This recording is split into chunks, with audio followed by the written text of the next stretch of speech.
Hai, apa kabar semuanya? Semoga kabar Anda baik-baik saja. Terima kasih karena sudah memberikan support dan juga kesetiaan Anda untuk membangun channel Codot Film. Yuk kita lanjutkan alur ceritanya, sambil siapin kopi dan cemilan, setting suara volume full. Gasken. Momen penting. 27 momen penting. Hei, sebenarnya siswa baru itu mengambil cuti 2 tahun sekaligus. Kuode memegang sebuah file kasus di tangannya di dalam ruangan yang luas. Ada gambar di Kaseville, meskipun gambar itu berusia 3 tahun dengan wajah yang masih membawa sedikit kepolosan. Garis besarnya secara keseluruhan tetap sama dengan Xiaoyan. Kuode menutup file kasus di tangannya sebelum senyum asli muncul di wajahnya. Dia menamparkan bahu Xiaoyan dan tersenyum sebelum berkata dengan makna yang lebih dalam kata-katanya. Anak kecil, kamu pasti tidak sederhana. Kaseville menyatakan bahwa Anda hanyalah Douze bintang 4 tahun lalu. Tapi sekarang, saya khawatir Anda setidaknya sekelas Douzi, kan? Setelah mendengar kata-kata Houde, para anggota unit penegakan hukum itu langsung terkejut. Mereka mendarat di sana dan mengagumi Xiaoyan. Dalam 2 tahun, dia langsung naik dari bintang 4 Douze menjadi Douzi. Kecepatan semacam ini cukup bagus. Xiaoyan tersenyum, tidak menyangkal atau mengakui. Apakah kamu berencana untuk langsung ke akademi sekarang? Kuode bertanya sambil tersenyum. Iya, Xiaoyan mengangguk, bahwa ini bersamamu. Hanya dengan begitu kamu akan diizinkan masuk ke akademi. Kuode mengeluarkan lencana biru dari cincin penyimpanannya, dan menyerahkannya kepada Xiaoyan. Setelah itu, dia tiba-tiba teringat sesuatu. Dia menoleh ke arah anggota unit penegakan hukum itu dan tersenyum sebelum dia bertanya. Oh itu benar, kebetulan. Besok adalah kompetisi kualifikasi akademi bagian dalam. Bukan? Ah, itu benar ketua seksi Huode. Seorang anggota unit buru-buru menjawab. Anda benar-benar beruntung bisa melihat acara besar seperti itu setelah masuk akademi. Namun, saya ingat bahwa sepertinya ada nama Anda di kompetisi kualifikasi akademi tahun lalu. Ini adalah sesuatu yang telah dibantu oleh instruktur Ruoling untuk melawan segala rintangan. Sayangnya, Anda tidak datang pada akhirnya. Ini benar-benar membuat marah instruktur Ruoling. Oleh karena itu, saya pikir dia tidak mungkin memasukkan nama Anda tahun ini. Bagaimanapun, kualifikasi kali ini mencakup apakah dia dapat dipromosikan menjadi instruktur kelas Suan. Guode berkata sambil tersenyum. Xiaoyan terkejut saat mendengarnya. Saat dia ingat melihat wajah wanita hijau bangsawan yang marah saat itu, dia tertawa, getir dan berkata, saya benar-benar memiliki sesuatu yang penting dan tidak bisa terburu-buru pada saat itu. Hihi, ini bukan urusan saya. Jika Anda ingin menjelaskan, pergi dan jelaskan sendiri. Kuode tersenyum sombong. Tatapannya menatap langit di luar, yang berjangka angsur menjadi gelap. Dia menyuarakan pikiran. Langit sudah cukup gelap sekarang. Namun, saya melihat Anda bergegas buru untuk pergi ke Akademi Batin. Jadi saya tidak akan menahan Anda. Namun, masih ada wilayah hutan purba yang sangat luas di luar Akademi. Ada banyak magical beast peringkat tinggi di sana. Dan itu cukup berbahaya untuk dilalui di malam hari. Aku bisa membiarkan orang mengemudikan kapal Griffin untuk segera membawamu langsung ke kota Jianan. Apa itu tidak apa? Kalau begitu, terima kasih banyak, Instruktur Huode. Xiaoyan menyampaikan mendengar kata-kata ini, dan dia dengan cepat menjawab dengan rasa terima kasih. Peta yang diberikan Doma kepadanya hanya mencakup wilayah sudut hitam.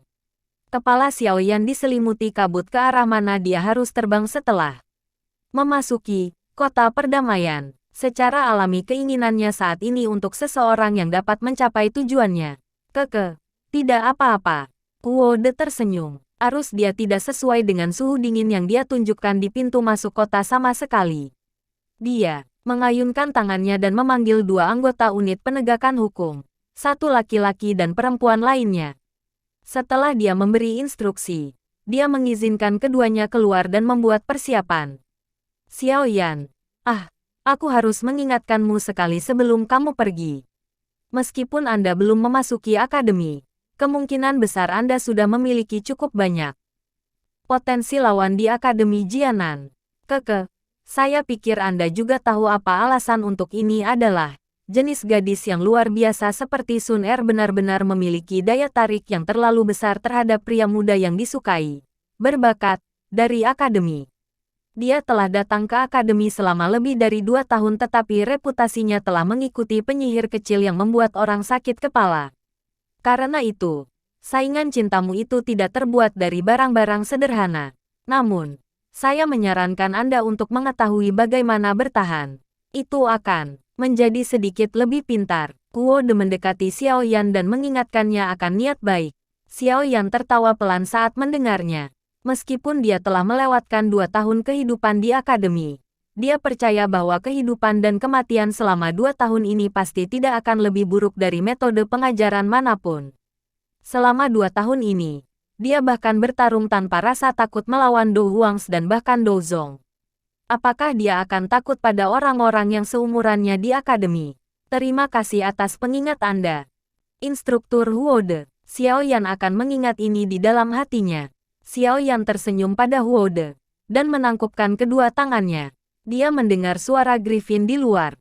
Tanpa membuang waktu, Xiao Yan berbalik dan dengan cepat keluar dari ruangan dan melihat Griffin yang besar yang berdiri di jalan di luar.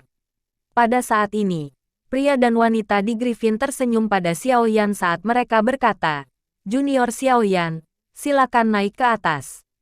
Kami akan mengantarmu ke kota Jianan." Terima kasih banyak. Xiao Yan tersenyum. Kakinya dengan lembut mendorong dari tanah dan tubuhnya dengan cepat melompat ke belakang Griffin. Kakinya segera tampak menempel di punggungnya dan tidak melakukan gerakan sedikit pun. Melihat tubuh Xiao Yan yang benar-benar diam, melintas di wajah kedua orang di punggung Griffin. Perlu diketahui bahwa bulu Griffin ini menyebabkan semacam udara lembab yang aneh. Beberapa orang yang baru pertama kali mengendarainya hanya bisa duduk di atas pelana buatan tertentu untuk menstabilkan tubuhnya. Namun, Xiao Yan dapat sepenuhnya mengandalkan dirinya sendiri untuk menjaga tubuhnya tetap seimbang. Ini adalah sesuatu yang mustahil bahkan bagi mereka berdua untuk ditampilkan dengan santai. Apa yang dikatakan wakil ketua seksi memang benar. Xiao Yan ini benar-benar memiliki beberapa keahlian.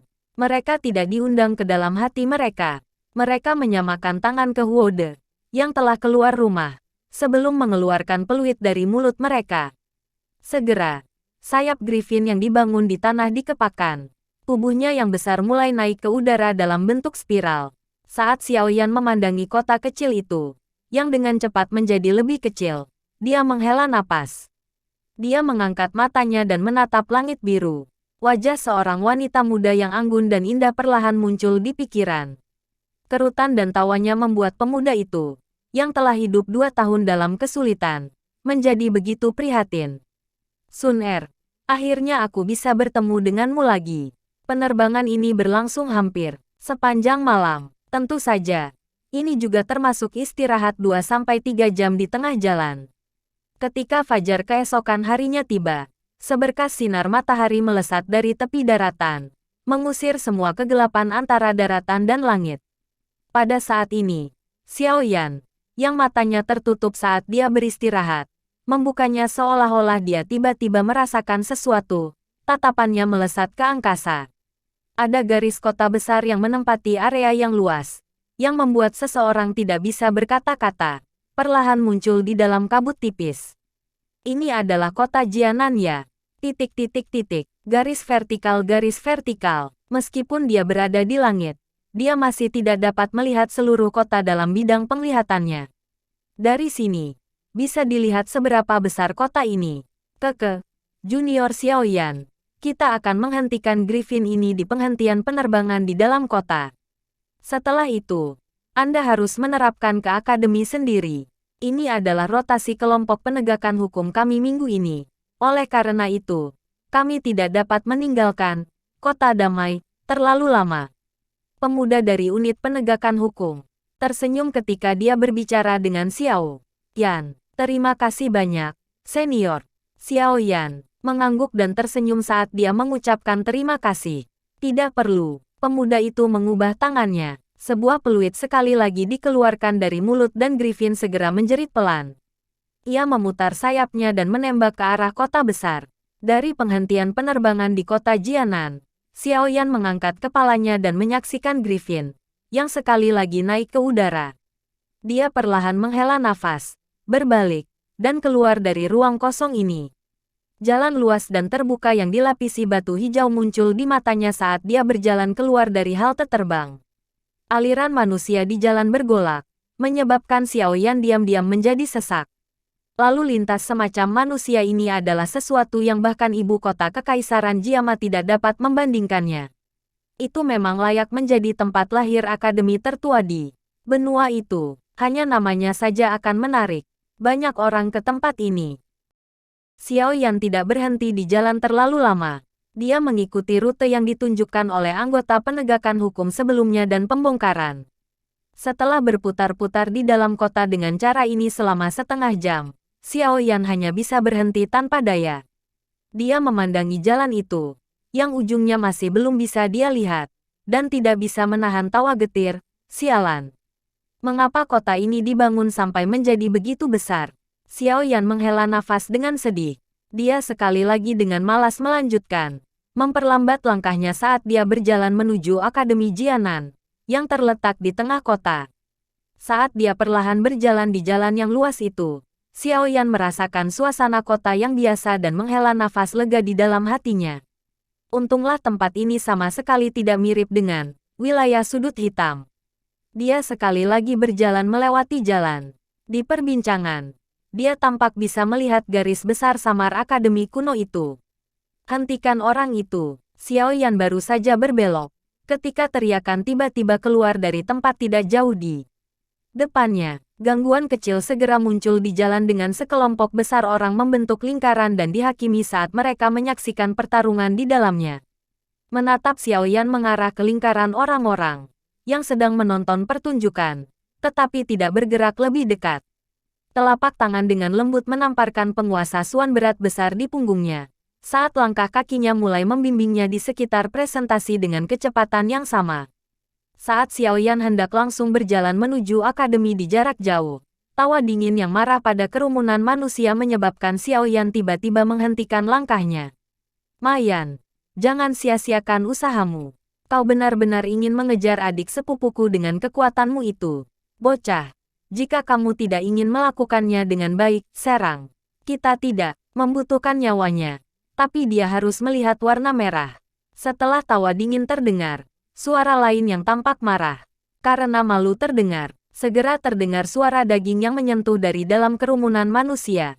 Xiao Yan membelakangi kepadatan. Dia terdiam beberapa saat dia mendengar suara teredam yang muncul dari dalam lingkaran sebelum dia menghela nafas dengan lembut dan segera berbalik. Di antara kerumunan, seorang pemuda berpakaian biru, yang berusia sekitar 18 atau 19 tahun, bertukar pukulan dengan beberapa pria di sekitarnya. Sementara matanya dipenuhi kemarahan. Melihat Doki yang merembes keluar dari tubuh pemuda itu, nampaknya dia berada di kelas dosi. Namun, 4 pemuda yang mengelilingi dan menyerangnya jelas memiliki kekuatan yang tidak lebih lemah darinya. Oleh karena itu, pemuda berpakaian biru itu dirugikan. Wajahnya kadang-kadang mengalami pukulan, dan jejak darah mengalir keluar dari sudut mulut. Bang, gelombang bentrokan lain terjadi. Salah satu pemuda dengan dingin dan kejam menendang perut bagian bawah pemuda berpakaian biru itu. Bagian belakang tubuh yang terakhir segera mulai tertutup. Meskipun keempat pemuda itu melihat bahwa dia tidak memiliki kemampuan untuk membalas, mereka tidak menunjukkan tanda-tanda berhenti sedikit pun. 4 kaki secara bersamaan, dengan cara yang licik dan keji, mereka dengan keras menendang tubuh pemuda berpakaian biru. Itu, bang, kaki yang berisi kekuatan ganas berada di sekitar tanah di tubuh pemuda berpakaian biru itu, ketika bayangan hitam tiba-tiba melintas. Setelah itu, ia memulai dengan kuat dengan keempat kakinya.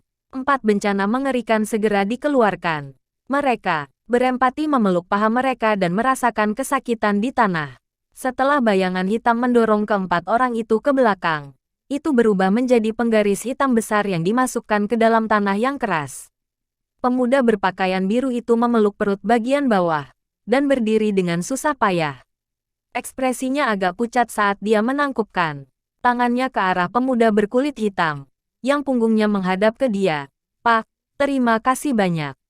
Xiao Ning, kamu memiliki kekuatan yang jauh lebih sedikit dibandingkan dengan saat terakhir kali aku melihatmu 2 tahun lalu. Pemuda berbaring hitam itu perlahan berputar. Dia menatap pemuda berpakaian biru, yang wajahnya terpana melihat yang pertama, sambil berbicara dengan senyum tipis. Xiao Ning, pemuda berpakaian biru ini sebenarnya adalah Xiao Ning, yang memiliki balas dendam dengan Xiao Yan di klan Xiao saat itu. Kamu adalah Xiao Yan. Wajah Xiao Ning benar-benar penuh saat dia menatap wajah yang sudah 2 tahun tidak dia lihat itu. Dia akhirnya pulih beberapa saat kemudian, tetapi masih kesulitan untuk memahami situasi tersebut.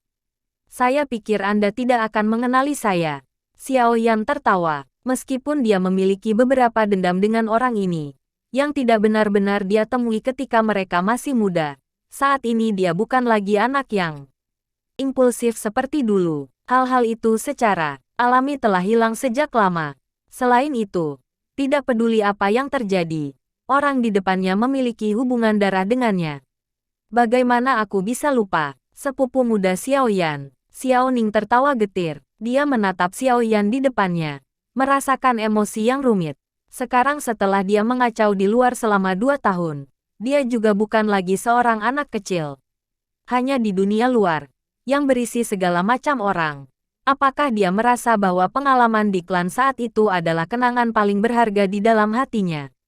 Tidak peduli bagaimana orang mengutarakannya, kerabat seseorang pada akhirnya sedikit lebih dekat dengan dirinya sendiri. Kakak sepupu Xiao Ning, melihat senyum minta maaf yang diberikan Xiao Ning padanya, Xiao Yan pun tersenyum. Dia menamparkan bahu yang terakhir. Orang-orang ini, Xiao Yan mengalihkan ke arah 4 orang yang berputar guling di tanah dan bertanya, bukankah masih karena Sun Er? Orang ini tahu tentang hubungan kami dan terus mencoba segala macam cara untuk mendapatkan berita tentang Sun Er dari saya. Ini terlalu merepotkan, namun mereka tidak berani menyerang saya di akademi. Hari ini, ketika saya keluar untuk membeli sesuatu, secara kebetulan saya terlihat oleh orang-orang ini. Xiao Ning agak tidak berdaya. Dari kelihatannya, ternyata ini bukan kali pertama terjadi. Xiao Yan hanya bisa tertawa getir saat mendengarnya. Memang benar bahwa kecantikan adalah sumber masalah. Mungkinkah gadis itu sekarang benar-benar kehilangan kepolosan yang dimilikinya saat itu? Hihi. Sun Er sangat luar biasa. Seorang wanita mengalami banyak perubahan saat dia dewasa. Dia sekarang lebih cantik. Ada banyak orang yang jatuh cinta padanya selama 2 tahun ini. Aku pikir kamu juga akan terkejut saat bertemu melihatnya lagi, ucapnya sambil tertawa. Seberapa besar perubahan seorang anak? Xiao Yan menggelengkan kepalanya dan tertawa pelan. Ketika dia mengucapkan kata-kata tua seperti itu, dia lupa bahwa dia juga baru berusia 18 tahun. Jika Anda mengucapkan kata-kata ini di akademi, orang lain akan mengeroyok untuk melawan Anda. Xiao Ning memutar matanya. Ekspresinya tiba-tiba berubah saat dia mengingat sesuatu. Dia lalu meraih Xiao Yan dan berlari pintu masuk akademi. Sialan menuju. Aku sebenarnya sudah lupa. Hari ini adalah kompetisi kualifikasi akademi dalam. Instruktur Ruoling tidak dapat menahan gangguan manja Sun Er dan mengambil promosi risiko menjadi instruktur kelas Suan dengan mencantumkan nama Anda. Jika Anda tidak hadir seperti tahun lalu, instruktur Ruoling dapat melupakan tentang dipromosikan untuk 3 tahun berikutnya. Petik 2. Dia masih menulis namaku. Wajah Xiao Yan benar-benar tercengang. Namun, bahkan jika kamu tiba di sini tepat waktu, kurasa itu tidak akan banyak membantu. Kompetisi kualifikasi akademi dalam bukanlah kompetisi biasa. Semua yang memiliki kualifikasi untuk berpartisipasi termasuk di antara siswa terbaik di akademi. Tanpa setidaknya kekuatan bintang 7 dosi, seseorang mungkin akan tersingkir. Begitu dia memasuki arena kompetisi, kecepatan lari Xiao Ning yang terburu-buru melambat saat dia menghela nafas. Xiao Yan terkejut. Dia membuka mulutnya. Tapi sebelum dia sempat berbicara, Xiao Ning melanjutkan. Lupakan. Mampu datang lebih baik daripada absen. Bahkan jika Anda kalah, Instruktur Ruoling hanya akan kehilangan kesempatan promosi ini. Masih ada kesempatan lain kali. Begitu dia selesai mengucapkan kata-kata itu, Xiaoning menarik Xiaoyan dengan kekuatan besar dan dengan cepat berlari menuju Akademi Kuno. Sebagai acara besar dari Akademi Jianan, yang disebut kompetisi kualifikasi akademi dalam secara alami adalah acara yang paling menarik perhatian. Apalagi, orang-orang terkenal di akademi akan muncul dalam kualifikasi ini. Siswa laki-laki dan perempuan, yang dipandang sebagai idola orang lain, serta sumber pemujaan mereka, tidak diragukan lagi merupakan sumber daya tarik yang besar. Oleh karena itu, stadion yang digunakan oleh akademi itu berdesakan dan dipenuhi oleh orang-orang. Meskipun akademi telah menyiapkan yang terbesar untuk digunakan dalam kompetisi, tak terhitung banyaknya siswa dari Akademi Jianan yang berdesak-desakan dan menabrak kepala saat mereka menduduki kursi stadion. Sekilas seperti lautan hitam pekat rambut dan suara melesat ke awan. Tanah terbuka yang luasnya berbentuk lingkaran. Area yang mengelilingi tanah terbuka adalah satu set tangga batu, yang berulang kali menyebar ke atas. Bentuknya seperti arena. Lautan orang yang duduk di sekitar arena bisa dengan jelas melihat seluruh tempat. Saat ini, ada dua sosok manusia di tanah terbuka. Satu pria dan satu wanita. Keduanya saling bertukar dan memukul. Riak Doki yang ganas menyusut dan meledak dari titik di mana telapak tangan mereka bersentuhan, menyebabkan orang-orang di sekitar yang duduk di galeri tontonan sering mengeluarkan desahan kaget. Namun, jelas lebih dari setengah meter di galeri tontonan berhenti pada sosok cantik yang mengenakan gaun hijau pucat, dengan tubuh cantiknya berkedip dan bergerak dengan. Oke guys, jangan lupa like, comment, share, and subscribe di channel Codot Film. See you next video. Peace out and bye-bye.